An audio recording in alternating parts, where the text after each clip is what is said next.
you know, they have copies of it. I want the front. I only want 4 teeth moved. I don't care about. But then you want it eat properly and chew properly, and that's all really helpful actually. Right. Because I know the cosmetic side is just the front, but the rest of the teeth affect. That's why I said I just want the front teeth. Right, right. They're like, no, because this is here and this. And the thing is, the whole braces needs to fit in the whole mouth. Right. So you might as well get the whole thing done. After, We have to have an Invisalign fight.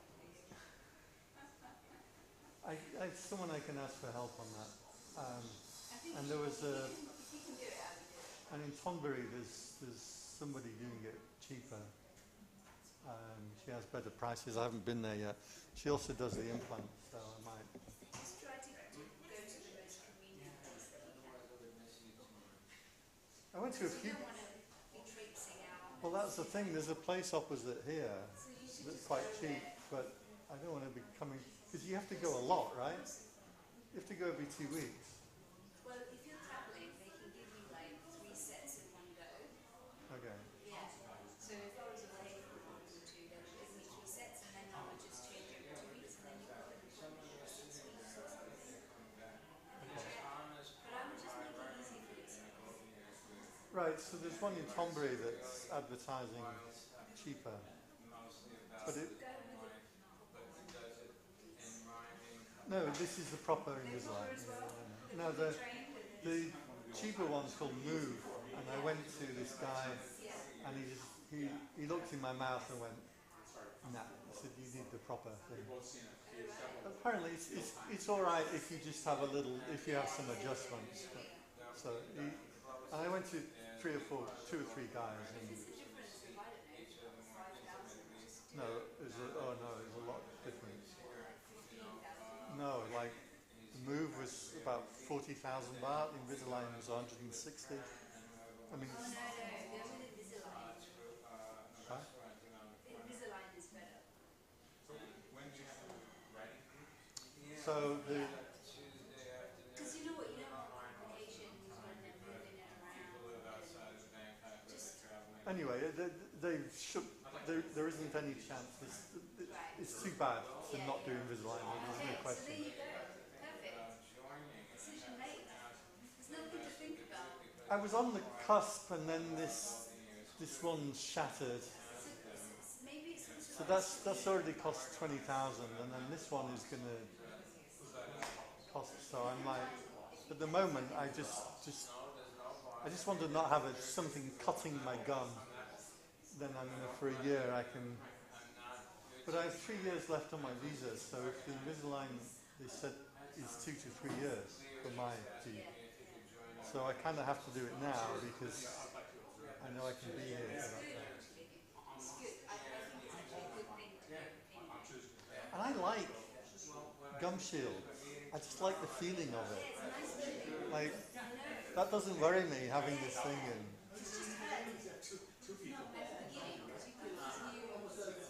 Right, and it's going to jam your teeth a bit.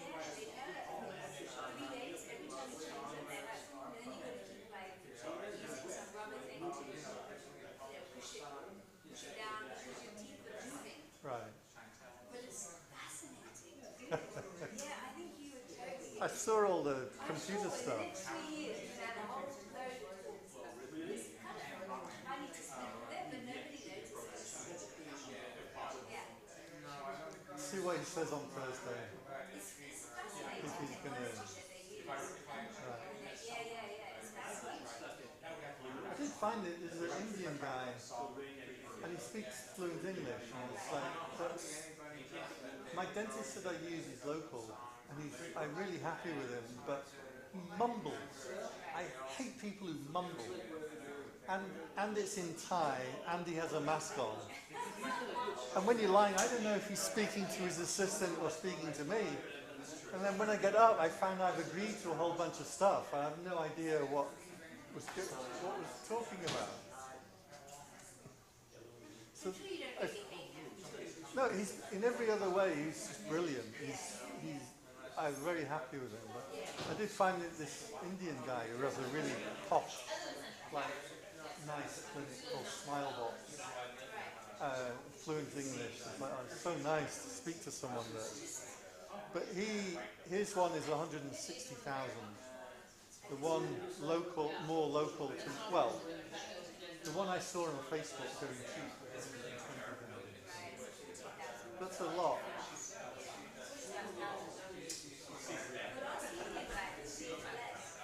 Huh?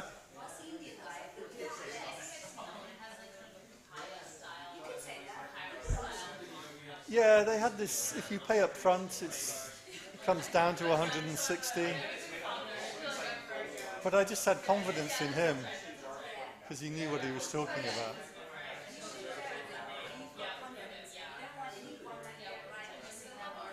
Yeah, but I don't know the other person. I haven't been yet. She has good reviews. I'll see what she said. I'll see what they do on Thursday. If he can just fill it, or better.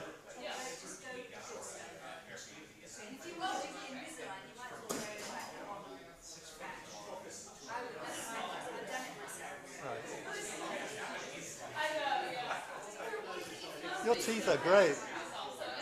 Your teeth are great. Yeah, they're really good teeth.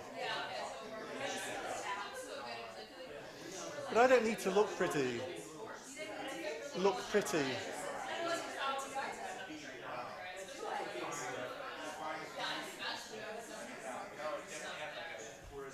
The other thing is if I get the implant, then if I get 2 implants, you can get a click-on.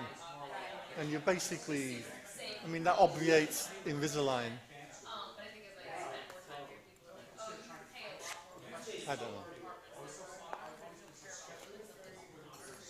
See how we're going here. Hey.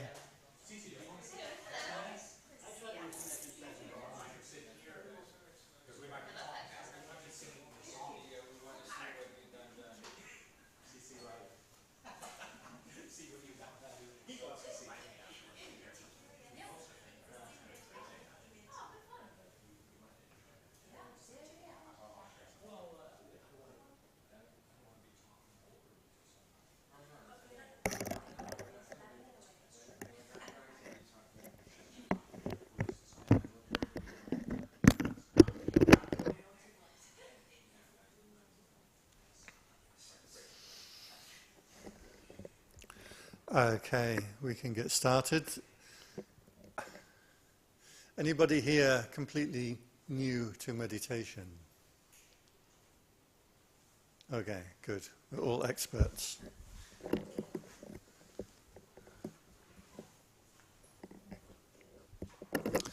Is anybody here for the first time?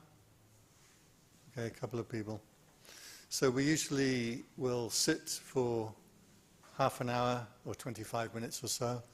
Then I'll give some talk, some time for questions, and we will be finished before 8. That's our hard deadline. So you can rely on that. Okay, so we can sit together for the first 25 minutes or so. Settle yourself into your meditation posture.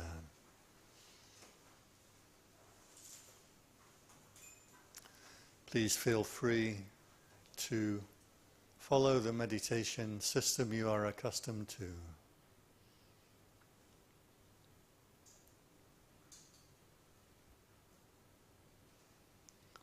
I'll give a few hints and tips for meditation.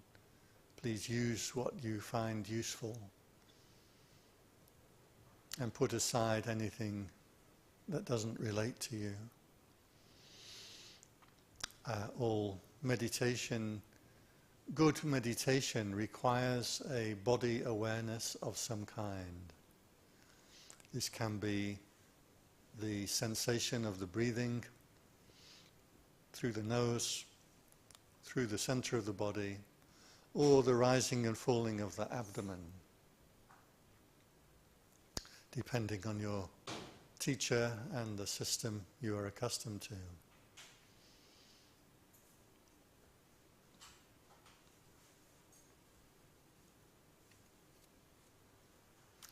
the feeling of body awareness should become lighter and lighter. There's no need to hard concentrate on a particular feeling to try and magnify that feeling and absorb into it. If you do that, you will lose mindfulness. The sensation of body, as you advance into the brighter and sharper states of mind, should become lighter and lighter, both in terms of not being heavy and also in terms of brightness or luminosity. As the mind concentrates or composes, because you don't need a meditation object, then the body can suddenly appear as quite pleasant or quite energetic. You find it will start to twitch or move itself as it straightens out. Certain muscles relax, bones rearrange themselves. If you experience this pleasant body, do drop whatever meditation object or method you were using and move attention to this pleasant body. Note when the pleasant body arises in perception, you may still have pains and unpleasant sensations. You're simply not paying attention to them. So if you check with attention, sure, my knee still hurts, my back still aches, my gums still hurt. But as the mind composes that pleasant body, you can put attention onto it, and you'll find that concentration or composure is easier to arouse because the sensation is not unpleasant. So do maintain, to some degree, body awareness. Body awareness is what's left when you have withdrawn attention from all other objects. This can lead you into jhana states or composed states of mind. Always in meditation, be patient. Start from where you are. If you have thoughts, if you have feelings, desires, wants, worries, that's where your meditation begins. Be aware, be mindful, but don't allow the attention to get drawn into any stories. Always be patient. So we'll sit together for another 15 minutes or so.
So make your mind as bright and as still as you can.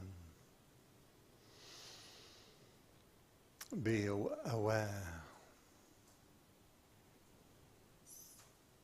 Foster, encourage, arouse the luminous mind. And then introduce the idea of loving kindness, universal well-wishing for all beings. And karuna, compassion for people's pain and suffering. Mudita, taking joy in people's happiness and pleasure. And upekkha, equanimity. These four states, loving kindness, compassion, sympathetic joy, and equanimity, these are four closely related states. They're called Brahma Viharas, means the dwelling of the gods, heavenly states.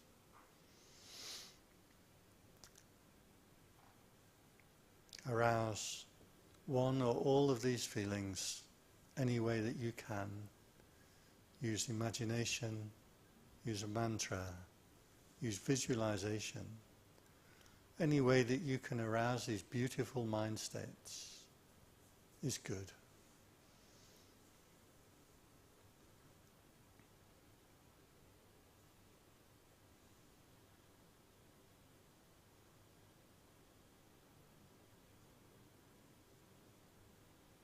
Radiating, sharing these merits with the people here, filling this room,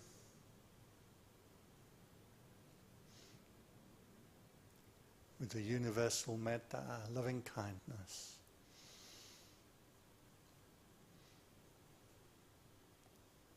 Opening yourself up to both giving and receiving from myself and the other people here.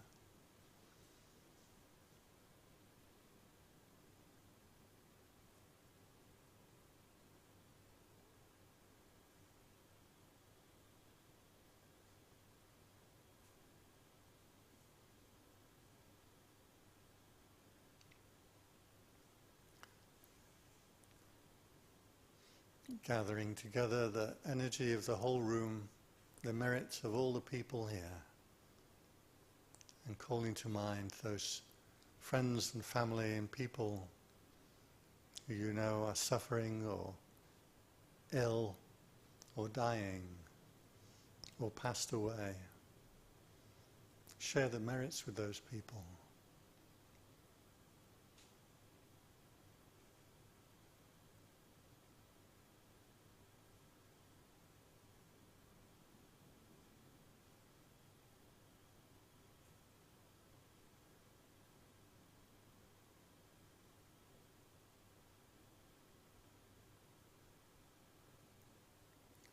And then finally, radiating to all world beings, from heavens, human realm, animal, hell realms, ghost realms, all beings in everywhere, in every state, may they be happy, peaceful, free from suffering.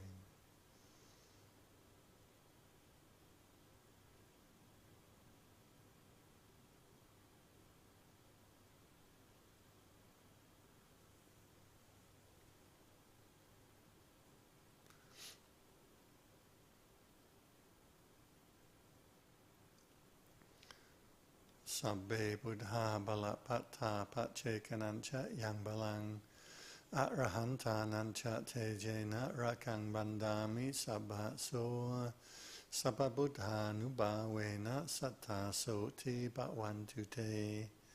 Sabbe buddha balapatta pachekanancha yang balang arahanta nancha tejena rakang bandami sabha so Sabba dhamma nubhavena satta soti bhavantu te.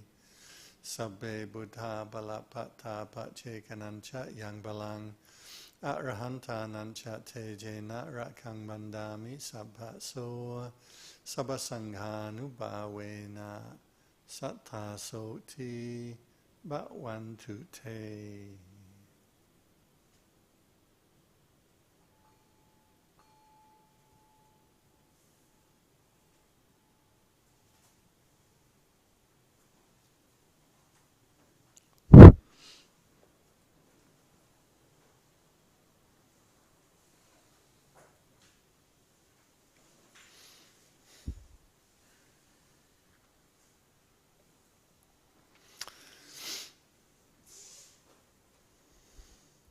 Since you are all experts here in Dharma and meditation, I think this evening I want to go through some of the core teachings, but I can go through rather fast.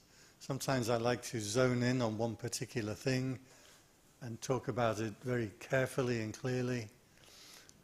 Sometimes it's better to zoom out and get the whole picture.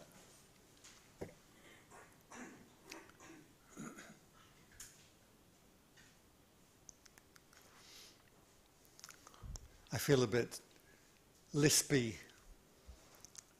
partly because I haven't spoken to anyone for months. I tend to stay in my room, and also I broke my tooth. The one I told you I was going to do, it fell off, and I got this jagged thing cutting into my lip, so I feel like really lispy. I presume I don't sound too bad, but it's one they were going to bleach, and then it's been a long story anyway, broke off. So if I don't smile too much, it's because I have this big black hole here in my gums. So the thing I had in mind to talk about this evening, there is an interesting line in one of the suttas, which I think is key to understanding a lot of Buddhism or a lot of meditation. Those who don't know, the suttas are the teachings of the Buddha. There were three basic sets of teachings. One was the teachings that he gave to individuals. These are called suttas, and they're extremely repetitive, but the Buddha stayed around a couple of very core, straightforward ideas, but many different suttas would always hone in on these same core ideas.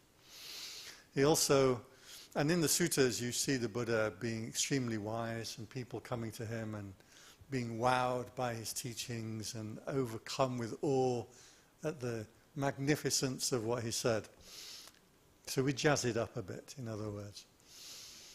Then there is the second book, which is the Buddha laying down the rules for the monks. You may have heard that we have 227 rules to live by. It's actually not true. That's what we recite every 2 weeks, but there's actually at least 5,000 rules that we're supposed to live by. A lot of them we don't even know what they mean. Some of them are just strange, like we're not allowed to have a needle case made out of bone. It's like, drat, I really wanted a needle case made out of bone. My favorite rule is monks are not allowed to sit on a collapsible chair on the second story of a building that has an incomplete floor. What does it even mean?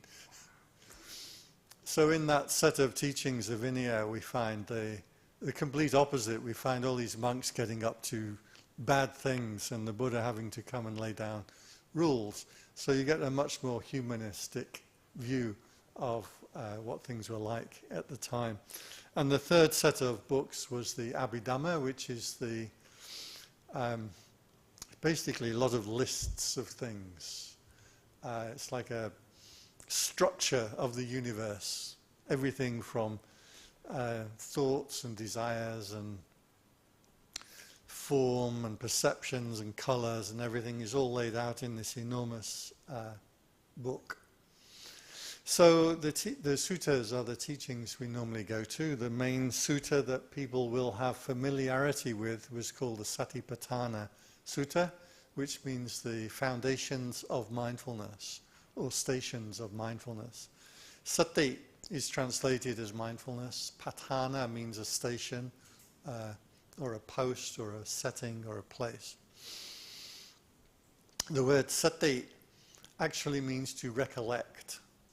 If you call something into your mind, that is sati. The mindfulness that we normally get taught or hear about out in the world is actually sati sampajanya.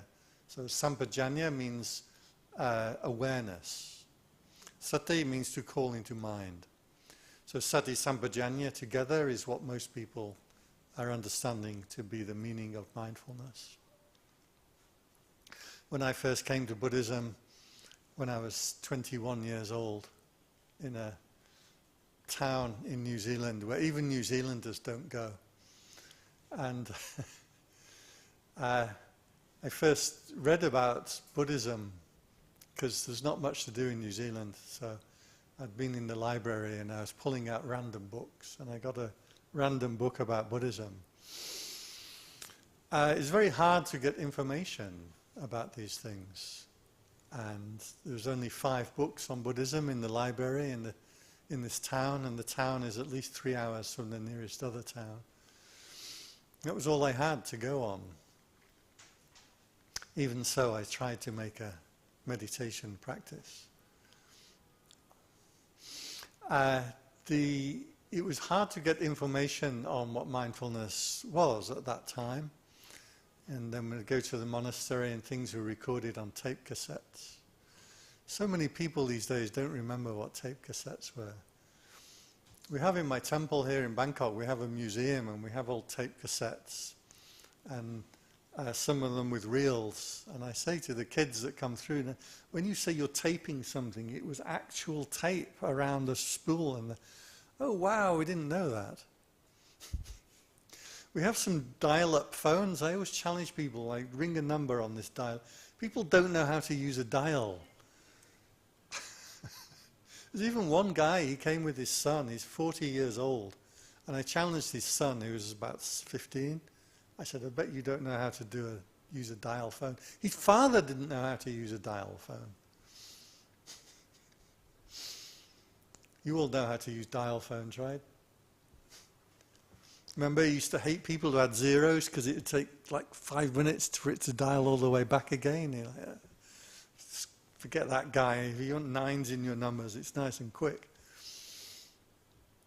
So mindfulness was hard to get information about. The problem these days is mindfulness has become a ubiquitous term that gets thrown around everywhere these days. And I hear teachers telling their kids, be mindful. And what they mean is be obedient and pay attention. They're not actually talking about mindfulness. I see mindfulness was taught in the British Parliament. I'm not sure how politicians are using mindfulness to better think up rules to govern us by.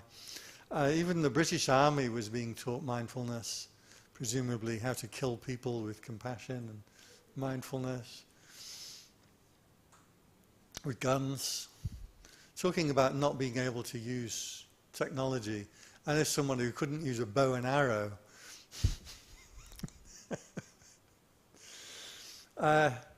So mindfulness has come to mean kind of just be a little bit aware or be a bit careful about what you're doing, but that was not the original meaning in the sutta. The sutta original teaching gives 4 basic areas for mindfulness to be applied. Now, mindfulness means sati sampajanya. Sati is to call into the mind, and sampajanya is the feeling of awareness. In Thai, this translates quite nicely, because a number of people here are Thai or speak Thai. Sati is kwam reluk dai. Reluk is the same word as they use for souvenir. Ti reluk means to remember by or to call into mind. And rutua, know yourself.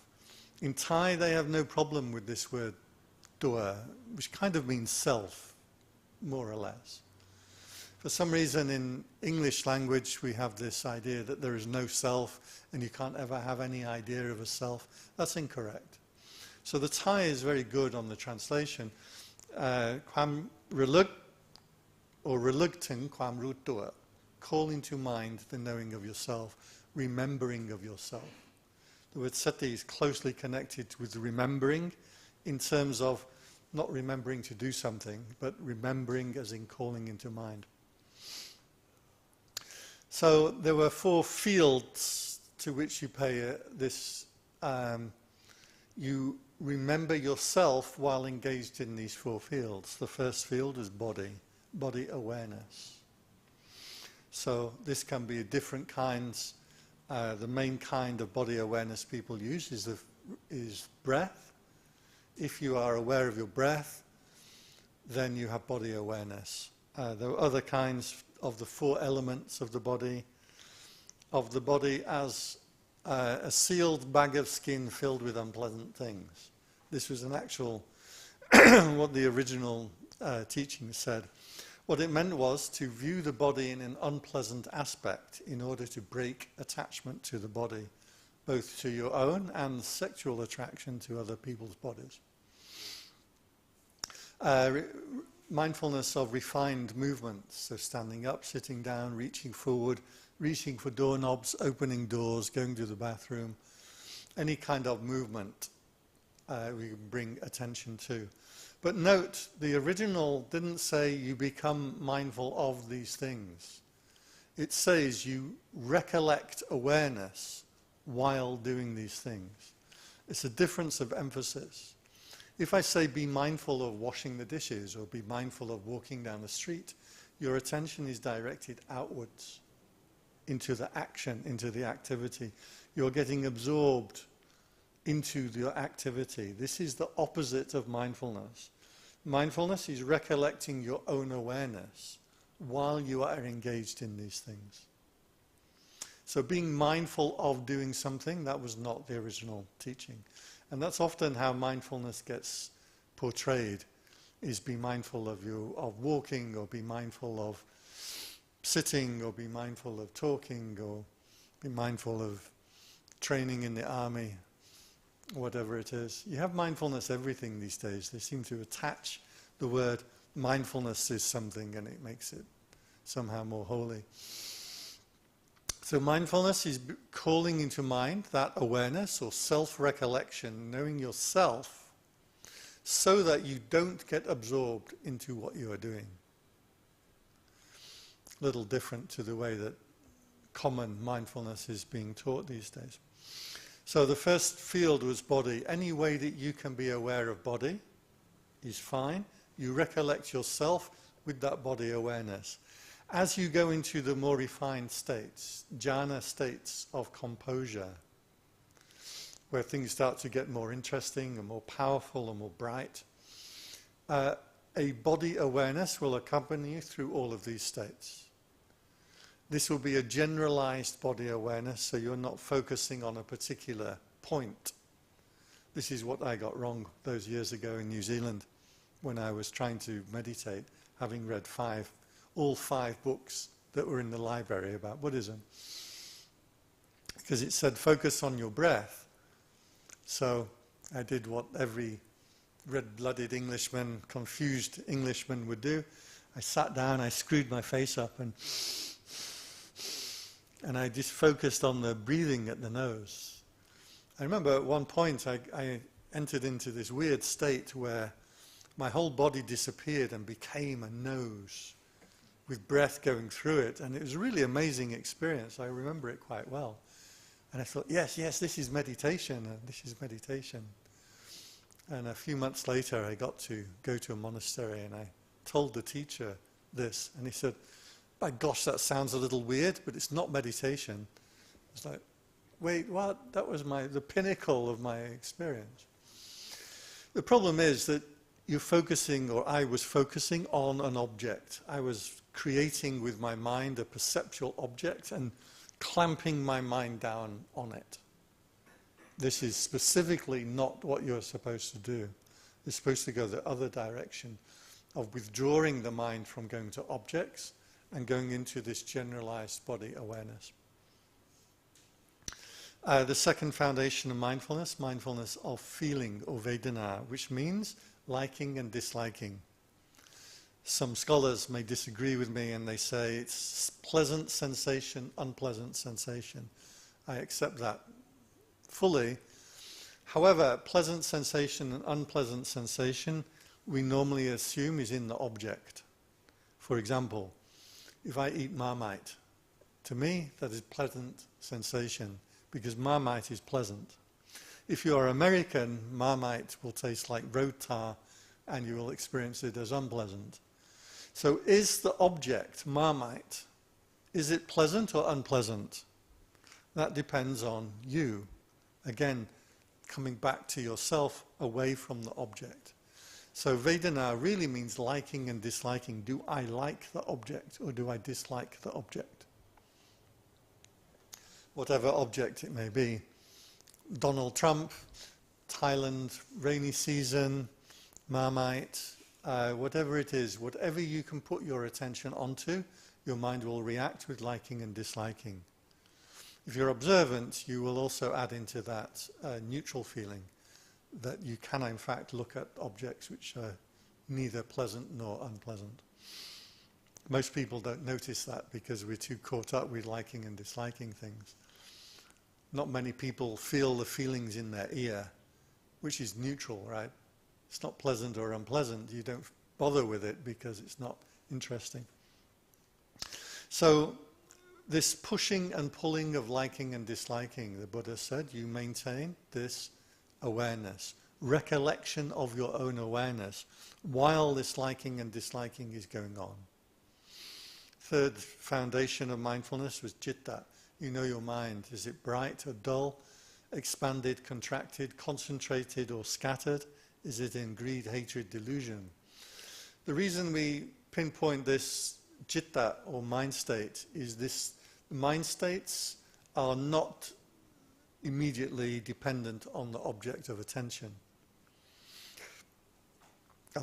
I will explain what I mean by object of attention in a few minutes. So it's the generalized mind state through which you are acting. Is it bright, dull, greed, hatred, delusion, expanded, contracted, scattered, composed? How is your mind state? Again, with the mind state, you maintain this sati sampajanya, or recollection of awareness. Fourth foundation of mindfulness was Dharma, bearing in mind Dharma principles. Again, mindfulness is taught around in the world these days as just be a witness, just observe. This is not correct according to the original teaching. Mindfulness is discriminatory. We are specifically not just allowing everything to be as it is, but we are viewing it with the screen or the filters of Dharma. So one of them, for example, the 5 hindrances. You observe your situation, your mind, your body, your thoughts, and you see, are you caught in greed? Are you caught in liking and disliking? Are you caught in hating? Are you caught in doubt? Are you caught in sleepiness? Specifically with a view to disentangling yourself from these states. So Dharma, bearing in mind principles of Dharma, is a filter that it will direct your psyche, your consciousness, specifically in order to purify, or the path of purification. Because it doesn't say what you purify. That's a technical point. So the original stanzas was, all things are impermanent. If you see this with wisdom, you tire of suffering. This is the path of purification. So simply observing things as being independent, as being impermanent is not enough. We are specifically engaged in this path of purification. So when people teach, just observe, allow feelings to be there, allow thoughts to be there, it's not correct according to the teaching. You're supposed to be disentangling yourself from unwholesome qualities, associating yourself with wholesome qualities, and withdrawing from all qualities of mind and going into this purification of consciousness. Now, these are called the 4 foundations of mindfulness. I'm assuming often we give detailed talks about each of these. I've gone through them quite fast. If you have questions about them, you're welcome to remember your question and ask shortly when we have time for that. At the end of each of these 4 sections in the original sutta is a really interesting line or stanza that gets overlooked and ignored. And I've been to many retreats of people teaching 4 foundations of mindfulness, and they all skip over this line.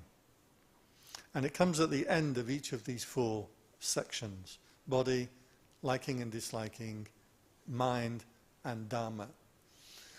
And that line says, or else he establishes awareness just enough to know that there is body, and he dwells independent, not clinging to anything in the world. For the second thing, for the Vedana, liking and disliking, again at the end of this section, or else he establishes awareness just to the extent necessary to know that there is feeling or liking and disliking. And so he dwells independent, not clinging to anything in the world. End of the 3rd section, citta, mindfulness of mind. It says, or else he dwells simply with awareness established to know there is mind, or mind state. And he dwells independent, not clinging to anything in the world. And the same at the end of the 4th set, Dharma. Or else he establishes mindfulness just to the extent necessary to know there is Dharma. There is a structure, laws of the universe. And so he dwells independent, not clinging to anything in the world. So this stanza, this line, comes at the end of each of the sections.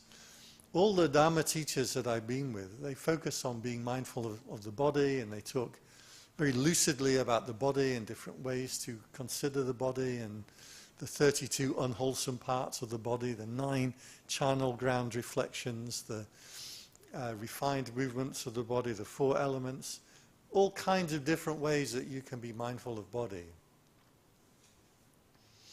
I went to one teacher and he says, you follow the rising and the falling, the rising and falling. I say, okay, I can do that, but it's kind of tiring. My instinct was telling me not to really, or at least I was doing it wrongly. So I said to him that sometimes I could get into these very pristine mind states. And he says, that's wrong. So he said, I have to do rising and falling in the buttocks on the seat. Rising, falling, buttocks, rising, falling, buttocks. Like now I've got 3 things. And I said, I still get into these quite pristine mind states where I don't want to do that. And he said, that's wrong. I want you to do rising, falling, buttocks, hands. Rising, falling, buttocks, hands. Now, I didn't know, but this is actually a meditation method. If you've been to Wat Lumpur Thong in Chiang Mai, he will teach this. And you have, I think, 30. Has anyone done this? I think you have 30 points around the body. And you have to, like, zip your attention around all 30 parts of the body. And that sounds tiring. For me, when I was learning meditation, I just didn't want to do it. I do enough with my mind that all these meditation methods telling me to do this, this, this, and this start to get more and more tiring. They're adding more and more stuff in that my instincts was that's not the right way to do it. And then I found some teachers who said, no, you just let everything be as it is. That appealed to me a lot more.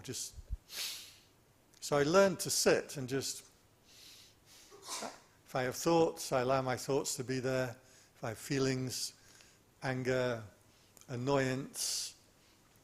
Right now I have this story in my mind about the dentist, and I have to go on Thursday, and what's he going to say? And do I need implants? Is he going to fill it? When this comes into my mind, then I get this reaction. I'd launch into the story. Do I just allow the stories to be there? Is that meditation? Allow the stories to be there. I have some pains in the body, allow them to be there. For years I taught myself to do this because this was, I trusted my teachers. This also is the wrong way to do meditation. You will not attain to the purification of consciousness by doing this. What you will attain to is what I got anyway, was patience. I taught myself extreme patience. And I could sit there on retreats and be very patient, because whatever comes into my mind, I just allow it to be there. Painful feelings in the body, I just allowed them to be there. And I could sit through a 10-day retreat just, being patient. I didn't realize that I wasn't actually practicing Dharma. Maybe I was practicing patience, which is a good quality. The Buddha praised patience. But that's not it either. This line, and so he dwells independent, not clinging to anything in the world. The word independent, in this particular sutta, anisatta, but the word dependence in Buddhism has a very specific meaning.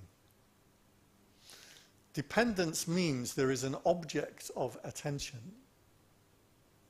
Once attention has gone to that object, your consciousness fires up dependent on the object. So dependence in Buddhism specifically means getting drawn into an object of perception. Now, if you're observant with what's happening when you meditate, when you have brought attention inwards, you're remembering that recollection. You'll see the mind passes from one thing to another thing to another thing. I think about the dentist, what's he going to do? I think about tomorrow morning. I've been thinking about tomorrow morning a lot. I'm going to Arya Som and I'm having a big Arya Som breakfast. This is where we used to hold Dharma events, hotel on Sukhumvit Soi 1. Right at the end of Soi 1, I give a little plug for Arya Som. They're great people, so I'm going to have breakfast with the owner tomorrow. I'm looking forward to that. So what happens? Tomorrow morning's breakfast comes into my mind gets drawn onto that object. While I am thinking about tomorrow morning breakfast, which is a vegetarian English breakfast, veggie sausages, veggie bacon. You don't like the vegetarian mock meat. I love, as a vegetarian, I like mock meat. You like the mock meat? No. Artie doesn't either. I love a veggie sausage, man. I'm all in. Man, I'm getting excited now. So while I am now thinking about tomorrow morning's breakfast, I'm not thinking about the dentist and what he's going to do. If then I drop the object, which has now become a story, I drop the object of tomorrow morning's breakfast and I go to the dentist, I've released that object of awareness. I've now the new object, which is the dentist. I launch into a story about that. Then I think about, I've been thinking about South Africa. There's terrible political things going on in South Africa at the moment. That can draw my attention into it. Now I've dropped the dentist story, I'm into this story. If you're observant, you will notice your mind leaping from story to story to story. Or the technical term for a meditator is object to object to object. Then something happens in through the door, opens the door, and your attention is snapped out of the story and it's now with the person coming into the room. Or a fly lands on your ear and now that has become your object. If you're observant, your mind jumps from object to object to object to object. Your mind state, your citta, depends on the object you are looking at. When this object comes into mind, your mind fires up with a reaction. It likes it and it dislikes it. It gets attached to it. It forms craving around it, forms becoming or conscious engagement with the object. Constantly having having conscious engagement with objects, or launching into stories, I like to call it. If you're observant, that's the way the mind works. One assumes that you have all these thoughts and ideas, and you build up a conceptual universe, and you have all your thoughts and opinions. But when you observe what's actually happening, it's not true. The mind goes to object, to object, to object. When the Buddha said in this sutta, and so he dwells, independent, it means consciousness has not gone on to any object at all. Now, the technical term consciousness in Buddhism, vijnana, vit means special, jnana means to know. So when you are putting attention onto something, that is special knowing. I am knowing dentist story, I am knowing South Africa story, I am knowing breakfast story. Specifically knowing that story, not other things. So consciousness in Buddhism, technical term, vijnana, arises with the object and ceases with the object. So consciousness arises and ceases continually. If attention doesn't go out to any object at all, you are now dwelling independent, anisatta, non-dependence on any object. And he dwells without clinging to anything in the world. What is that feeling? What is that state of sitting there with awareness, without the mind going out to any particular thing? This state, as you enter into it, remember you always need to have that self-awareness, remembering yourself. This condition then, what happens? Consciousness or citta, however you want to call it, starts to return to itself. Instead of knowing things and ideas and thoughts and stories, it starts to return and know the thing that knows, like awareness of awareness, or knowing of knowing. This feeling then, you get a luminosity will start to appear. Not lights, because that's just another object of imagination or attention. But a luminosity will start to arise. And I do this with my hands because there's a feeling of coming up like this. You even feel the head come up like this. My friend Ajahn Vimok, he always says in his terrible English, he said, awareness, awareness, awareness, here, knowing, knowing. Not with I, knowing, knowing. Took a while for me to realize that he knows what he's talking about. Awareness does come up like this. You do have this body awareness that comes down. A full body awareness. Attention becomes honed and concentrated and pristine. I bring this up because when I was practicing all those years of just allowing things to be there and practicing patience, what would happen is my mind would go into this sudden, I don't know, sudden, but would go into a mind state where suddenly everything becomes very peaceful and very calm and fairly still, but it's dull. I'm not aware whether I'm meditating or not. It's actually a kind of sleep state. And then the teacher would ring the bell and I'd be like, oh, that must be peace. When the Buddha talked about peacefulness, that must be what it is. So for years I would try and get back to this kind of dull state where nothing was really happening. Maybe a few wisps of thought would come in and out. I wasn't meditating. That's called fake samadhi or fake concentration. And I spent so many years thinking that was meditation. I'm quite frustrated, actually, that nobody was around to really teach me otherwise. So remembering that, don't be afraid to remember the self. The self intensifies as it goes into composure. I'm using the word composure as a translation of jhana. Jhana is usually translated as concentration or absorption, but it is specifically not being absorbed in an object.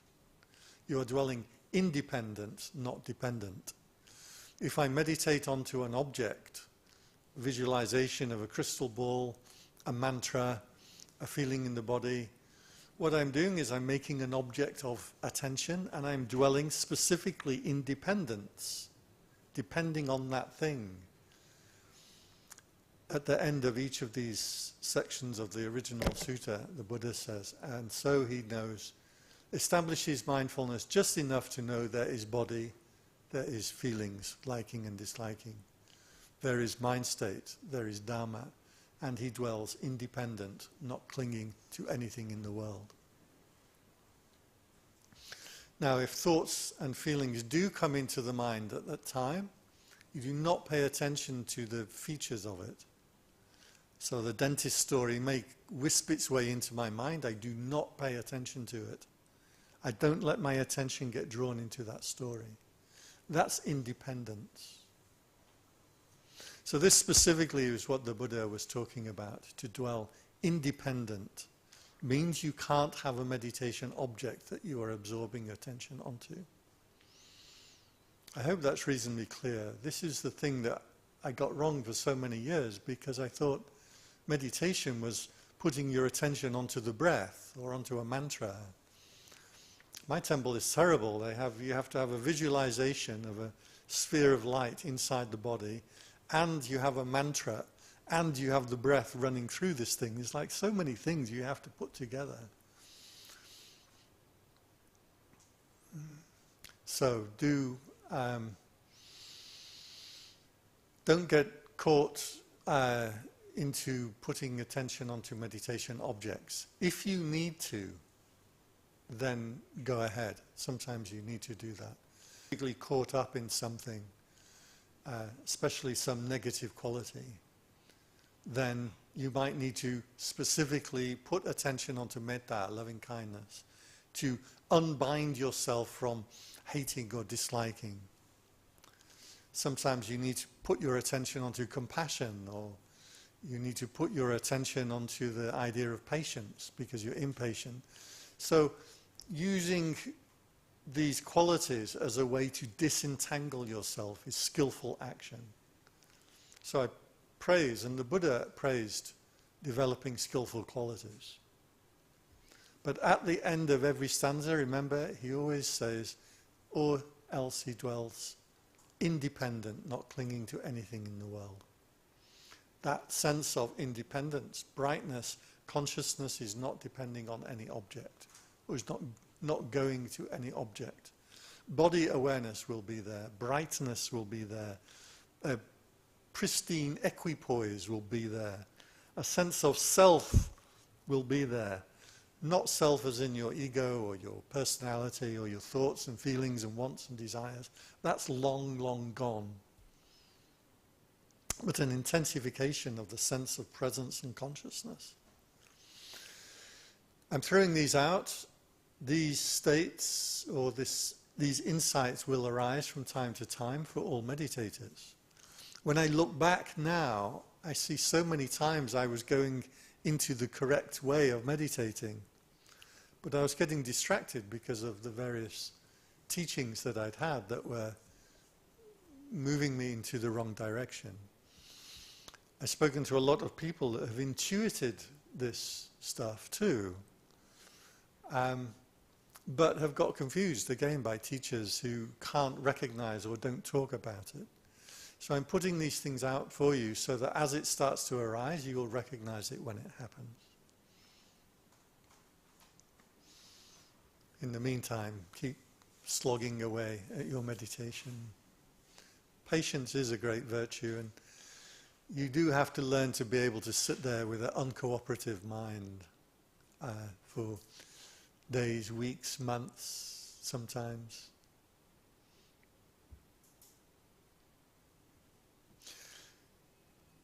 Clear enough?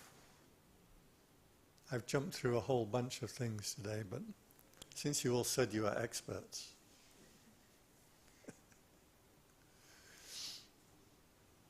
Clear enough? What very important is key to the entirety of Buddhism, this idea of being dependent on an object or being independent from any object. Yeah. Any questions or comments?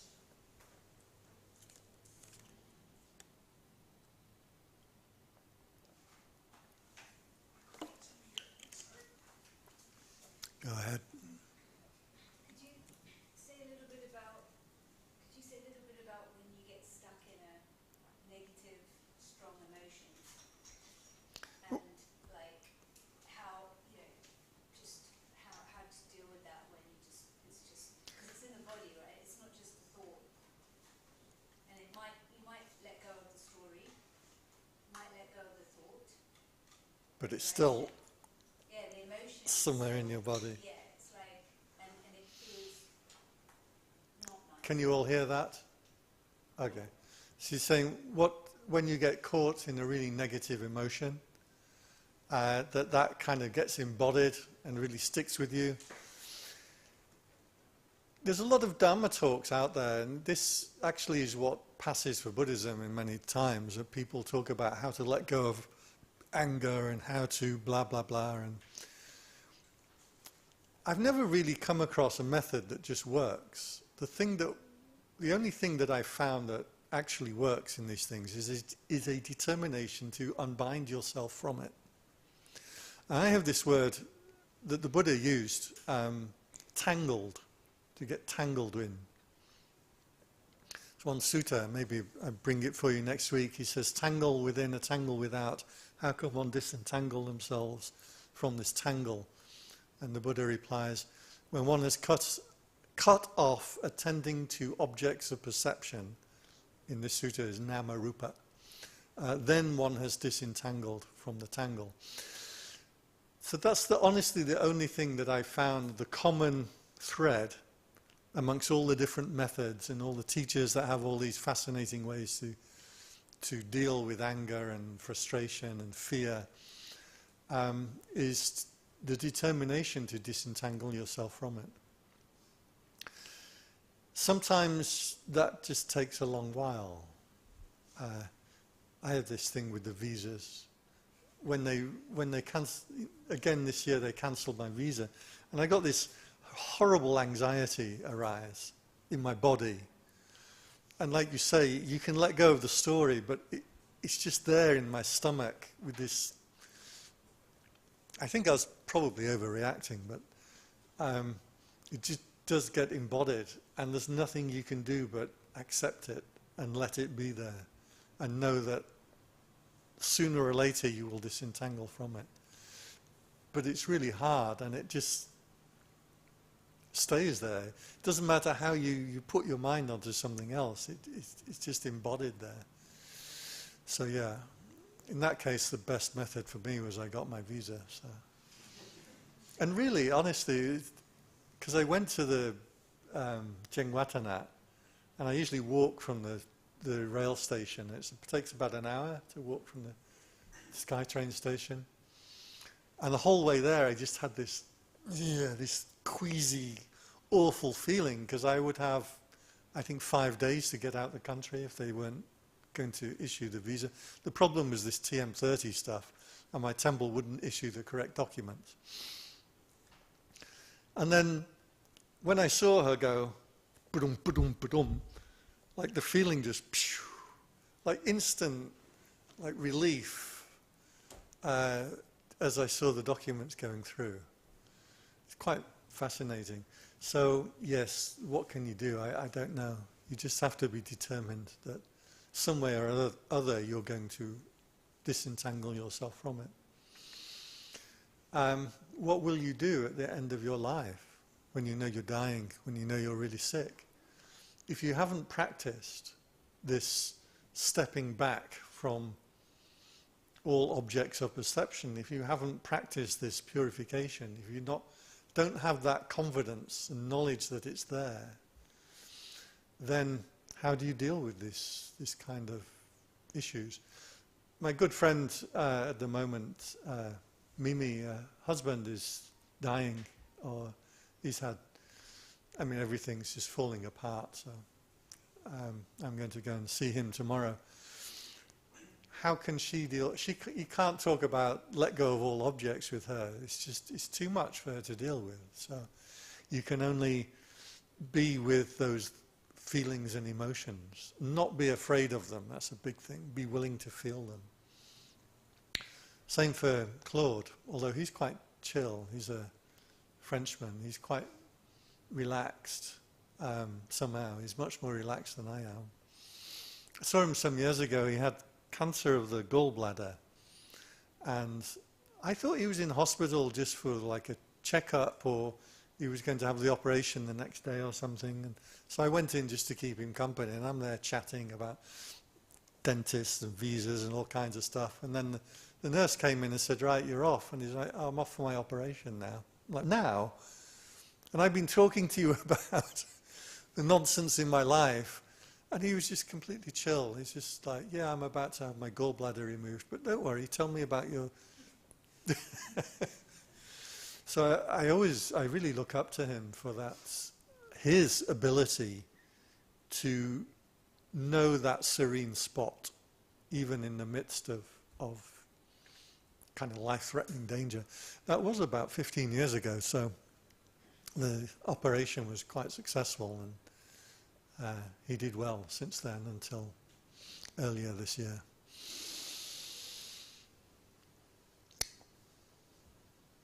What will you do? Are you confident you face the end of your life? I think I'm quite confident. I'm kind of ready to go. The few times, it's usually in a Bangkok taxi, you know, and you think your life is about to end, and then you're like, well, I think I'm confident. I've made good karma. I've not been bad. And I know this purification of the mind. I know where enlightenment is. I know that it's real now, unshakably, even if I can't always find it. Anyone else? Questions or comments? Don't be shy. What did I not explain well?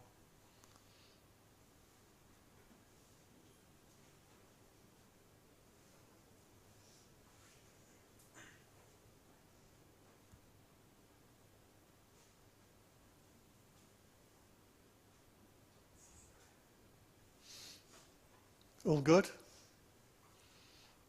So are you opposed to a great many members of the Sangha who are still locked into focusing on the breathing and other techniques? Is there actual disagreement, or are you simply agreeing not to talk about it too much? I think all meditation is good meditation. I think all practice comes from an intention of purification. So I fully support all practices. However, I do know in myself that I was misdirected a lot, and that cost me 25 years of my practice before I started to realize. And also a number of other people around the world, of good scholars.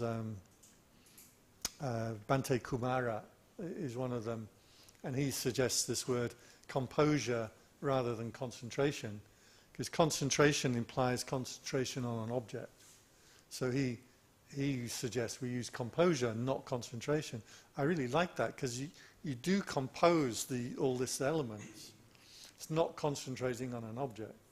So I think there is a growing number of people that are getting back to what the actual suttas says. And as I mentioned today, the sutta says he dwells independent, not clinging to anything in the world. That means you can't have any object. But all practice is good practice, and sometimes you need the breathing, sometimes you need loving kindness. These are all good techniques. You've been to a hospital recently.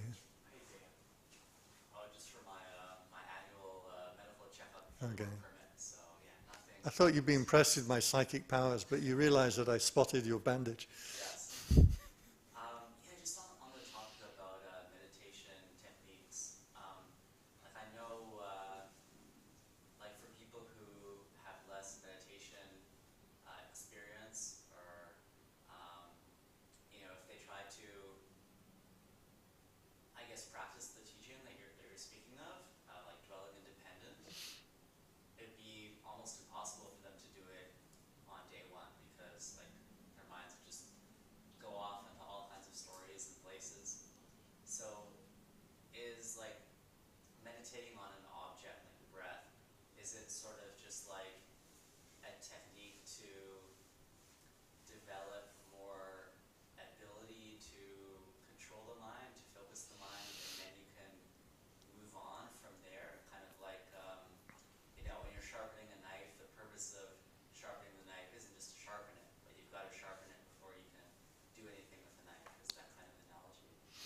Yeah, I'd say so. I think you put it quite well.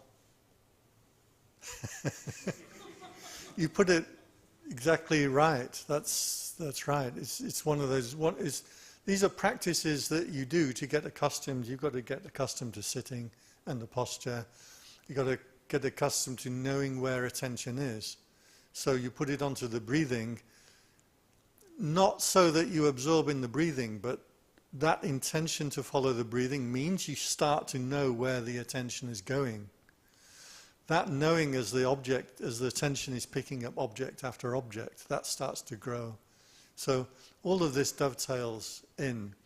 However, I find a lot of people who have actually intuited into these states of composure. And if nobody mentions it, you don't recognize it when it occurs. As I started to do this, I realized I was doing this as a child. And I'd have this thing that I would look into the corner of a room, and then I would enter into a different way of being, if you like. Nothing spectacular, no light, flashing lights or psychic powers, but it was just a way to zoom. And I knew that I kind of liked it, or I knew that it was the right thing to do. And I remember saying to my mother, what is it when you stare into the corner of a room and your body goes really big? And she said, I don't know what you're doing, but it doesn't sound very good. She may have been. So, I mean, she doesn't know what meditation is. And to be fair, like, at that time in England, in the, late 70s, not many people knew about this stuff. I guess George Harrison was doing it over in India. Another thing about young people these days, I was in Canada and I challenged people to name all 4 Beatles, and like nobody under 40 could do it. I was very disturbed by that. So people didn't know what meditation was, so I can't blame her, but I specifically remember going into these states as a child. And later on, then, when I started to figure this stuff out, I was like, okay, now I know in meditation I'm doing what I did as a child. Interestingly, this happened to the Buddha also. He left his home and he went off to meditate, and he went to 2 teachers, and then he did all these ascetic practices, and he gave all of it up. And on the night of enlightenment, he sat under the Bodhi tree and remembered a state that he'd entered into as a child, watching his father in a ploughing ceremony. So that happened to the Buddha too. I specifically remember the day, exactly where I was in the house. I tried to go into this state, staring into the corner. And the reason it was corner, I know now, is because as you go into these jhana states, your head comes up.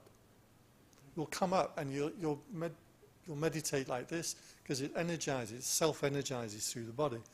So I was staring into the corners because my head was coming up and my attention was coming in this way. I specifically remember the day when I was trying to do this, and the thought occurred to me, I can't do this anymore because I'm getting older and I have too many thoughts. And a very clear memory of that, and I must have been about 13, I think, at that time. So don't count yourself out. Honestly, a lot of people are experiencing things in the right way, but overlooking it.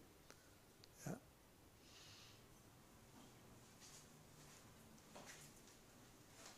I remember one time, John, you mentioned that if you want to meditate, you have to have the same sort of determination as if your hair was on fire. I don't really remember. And I've tried that, and I find that it's not kind of counterproductive because it's too determined, and you have to step back a pace and say, don't be that determined, or you just, there's some sort of middle ground you have to, between lackadaisical and overzealous. And would you say that's true or not? Yeah, if you try too hard, as I mentioned, when I first read these books in New Zealand and I tried to meditate, I was like putting in this huge effort, and I was doing it in the wrong way.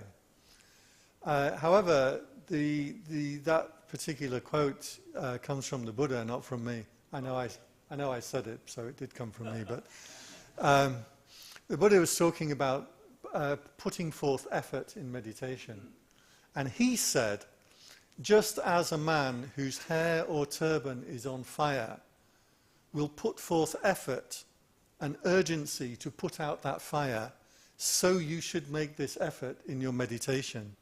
There are these roots of trees and the feet of the hills. Go forth and meditate, lest you regret it later. So that was the Buddha's own analogy. And to me, the important thing of that is, as the mind attains in the right way, it is a highly energetic, powerful state. It's not this dull state that I was entering into for years, where everything kind of goes calm and peaceful. It's highly energetic, highly powerful, highly intensified. But that intensity and energy is self-powering, so you can't do it through the ego. You can't do it because I'm doing it. It occurs because I have got out of the way. St. John of the Cross, jump into a bit of random Christianity, he said, in what he called deep contemplation, he said, it's like a window that has been thoroughly cleaned and the sunlight passes through it without interruption. That's what he was talking about, this. When the self has got completely out of the way, this powerful, bright energy will start to ignite by itself because you're not there doing anything to stop it. So yes, like your hair is on fire. That was the Buddha's own analogy. And if you want to see what kind of effort a person would put forth if their hair is on fire, there's one place where you can find this, called YouTube. I'm not kidding. Put hair on fire in YouTube and you see dozens and dozens of people. It's kind of funny, but then you feel bad because it's not funny. But people blowing out candles on birthday cakes and things like this, and the hair going up. And they put forth an effort to put the fire out. So yes, as we get into meditation, these, I'd say, advanced or powerful energetic states will start to arise. And it does take a huge amount of effort to... It's an effort of restraint, not an effort of doing. So it's restrained from the mind going out to objects. But that does take a lot of effort. I have this problem because I have a lot of time at the moment. I used to be busy. I'm not busy anymore. So when I meditate, there's always part of my mind that thinks, well, I can meditate later. And I'm not quite determined. And then I sit there and bum, ba, bum, ba, bum, ba, bum. And I'm back in that patient state of not really meditating, and I can sit there for hours. So you do have to arouse that energy. I can catch you afterwards, but we're going to wrap up because it's 8 o'clock. Thank you, Ajahn. It's like so many of your talks, it's on meditation, but every time I listen, I think I may learn at least one or maybe more things about the practice. So we're very grateful you were able to come tonight. We're going to be having talks from different people, largely many from Ajahn Pandit, but from other people as well over the next couple of months. We don't have anything booked for August, but we're pretty well set up for June and July. And so we're going to, if you have a free Monday, please think about coming. This is not, there's no such thing as a free lunch in this world, and this is also true about this program. We have 2 boxes outside. One is for the speaker because Prabhupada graciously comes and he has his own expenses. And the other is for the Banari, which has provided us with the room. And I guess they probably don't need money as desperately as some people do in Thailand, but it's also an act of goodwill, I think. And it helps us maintain a very solid relationship, which allows us to keep this room available on Monday. So think about both if you can. Also, I'm going to ask you that help us to move the white chairs to the back and the brown chairs to here. And actually, the white chairs are going to go outside. put the white chairs Behind the screen. in there, right? Elijah will kind of take care of that. And Joe, do you have an announcement you wish to make? Oh, yes. Some of us will go to a restaurant afterwards to continue the conversation. Everyone is welcome to join. Okay, thank you for coming tonight. Thank you, Ajahn. I finish with a blessing.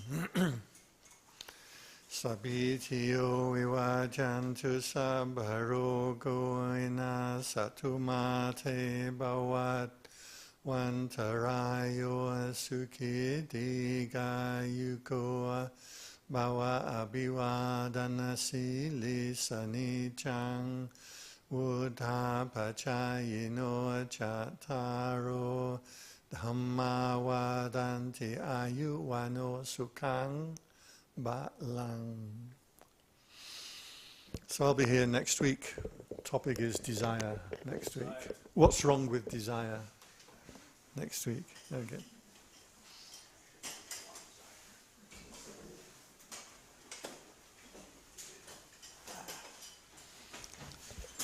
If anybody wants to chat or anything, I have a few minutes. Next week, I don't know if you want to leave on the Tuesday.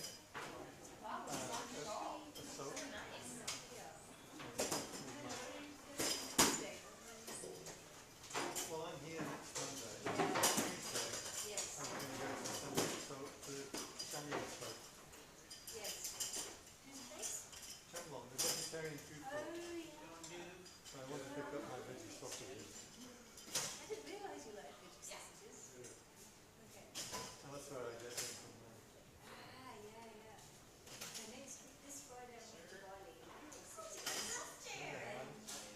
Yeah, just for What are you doing next? So I'm just meeting this leadership team that kind of do work together. Someone coming from Australia, someone from Wales. So we're just meeting as a team on Friday. Events we want to hold. And then I come back for 3 days and come out to communicate. Yes, what happened to your trip? Oh, the The Germany trip. yeah. So I was supposed to move there, Yeah.